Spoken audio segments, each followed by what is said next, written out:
Hello, everyone, and welcome to BFW 2401. This is week 2, part 3. Now, if you allow me to share my screen. So we are talking about part 3, and if we are continuing with those, with the map of those risks, then we are talking about the following risk. We are talking about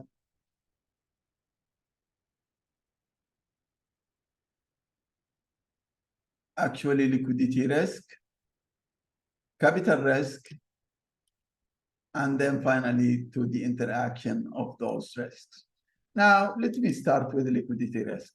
Liquidity risk is one of the most important risks in modern banking. And actually, it can be a nightmare to bankers if there is a bank run. Bank run is actually a consequence of a liquidity risk. So how does liquidity risk come to the picture? Look, banks usually had something like they keep up 8% to 10%, usually say 8 to 10% usually of the of their total assets. So this is the liquidity, maybe up to 10%. It depends if the bank is efficient enough to do that. But if there is suddenly, this has been increases to go to 20% suddenly, and the bank does not have, if this go to 20%, then in this case, the bank has to sell, to go very fast to solve this problem by selling some of its assets. And when they sell their assets, they will sell them in rush. What do we buy their assets? Their assets could be like securities, government securities, other securities, which treasuries, where you can sell them very fast to central bank or to other banks or to the market. And this has to be very spontaneous and very fast. But we will sell them under the market price. This is a fire sale. Until now, we still can manage. Yes, we will make losses now because of liquidating those assets and having some losses due to the fire sale. But the problem is, if we cannot manage this 20% in a very efficient time, which means we take longer in a way that the customer started. I'm not talking about those customers who come to withdraw the 20%, but the rest of the customer who doesn't need cash, but they still now started to feel panic. Now, this 20% in few hours can come back to 90% of the customers, which means this 90% now is really a big problem, which nobody can save you. Even the central bank cannot save you. Even whatever you do, it's just a collapse. This is what we call a bank run. This is actually a bank run. So the run can turn a simple liquidity problem, which I told you, like the 20%, this 20% which we talked about, into solvency problem, which means now if you cannot satisfy the 90%, you will go, the regulators will come and close the bank and will promise the customers to pay them. Now, of course, as we talked in class and as we talked before, there is what we call the deposit insurance scheme who can serve in this problem, who can decrease the panic of the customers and promise them to pay them 250,000. We have seen actually so many cases during the financial crisis. This is a very, very, this is a very, very famous case, which is what we call it the Northern Rock Bank. Now, Northern Rock Bank on RB Bank actually happened during the financial crisis. And you can watch the video about it, or you can read about it. But simply to tell you, this bank was very, very powerful and very efficient, and everything was okay. But there was some panic happened in the UK after the financial crisis, and people started to withdraw their money, not because they have a problem with the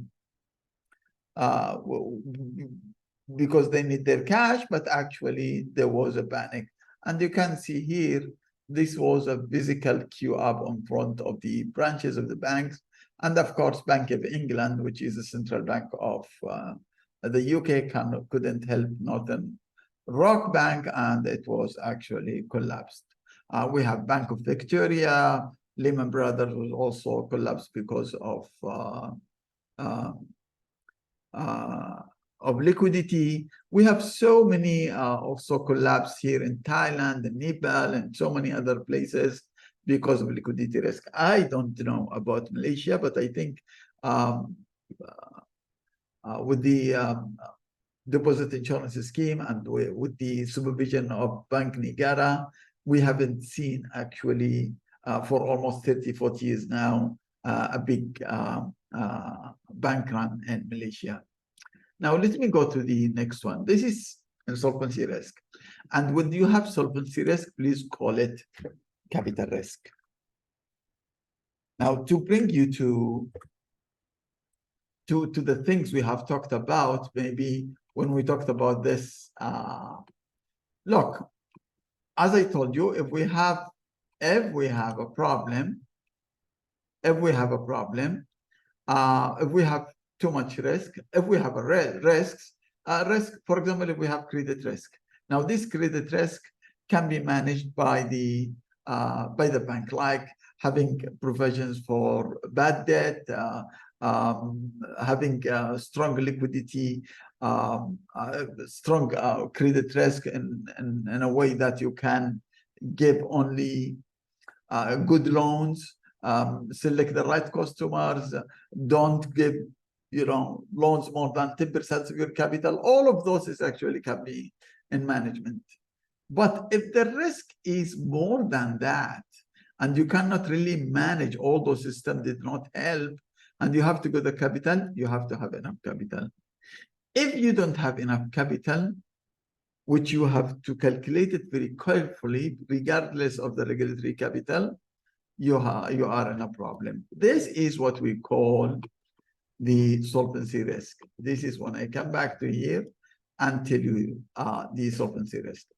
I don't know how many of you know distributions, but the distribution, which is this one, is actually every possible scenario of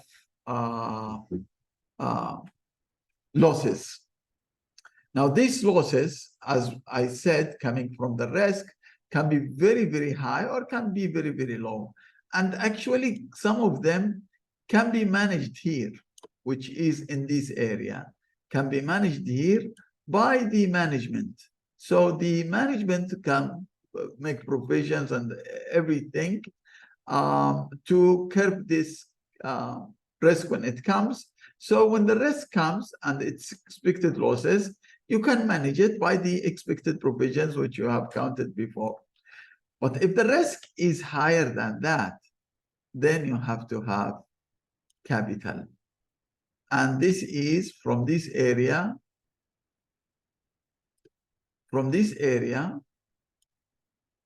to the end. So you have to calculate the right capital here. And if you don't calculate the right capital for the unexpected risk, then in this case, you may go to bankruptcy. So this is what we are talking about when we talk about capital risk. So capital risk, in other words, is basically not having enough capital to buffer the unexpected risk, not having enough capital to buffer the unexpected risk. This is how we identify it. Not enough capital to buffer the unexpected risk. which means this area should be enough to manage this unexpected risk. Now I come here now to the other risks and interaction of risks. This is actually, and this is the nature of risk. So all those risks can be connected to each other. For example, during the COVID time, if you remember, it was a market risk, right? And it was out of the system. But then, because it was market risk, it takes itself to the liquidity risk and to the credit risk. What is the credit risk? If I'm a company, I'm taking a loan from the bank, and I'm a business, and I'm paying on time my installment and interest, but the COVID come, and I cannot pay anymore because there is no sales from my company. I cannot sell. The market is closed, or I cannot provide the service. In this case, I will default in the loan. So this is what we call the integration of risk. Now, the bank started with market risk, which means risk for everyone, less loan to give. Your investments in the market are dropping. And then at the same time, your borrowers are not paying credit risk. And because you don't have more money coming from your borrowers, you already have credit risk. So these connections of all those risks, we call them interaction of risks.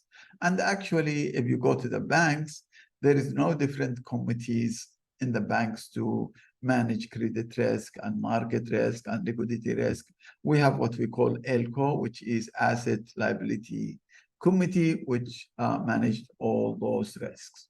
So when there is collapses, actually, or market collapse, then we will have this type of risks, which actually integrate all those risks together. I am done with this part. Thank you very much. And I will see you in the interest rate risk and in the second part.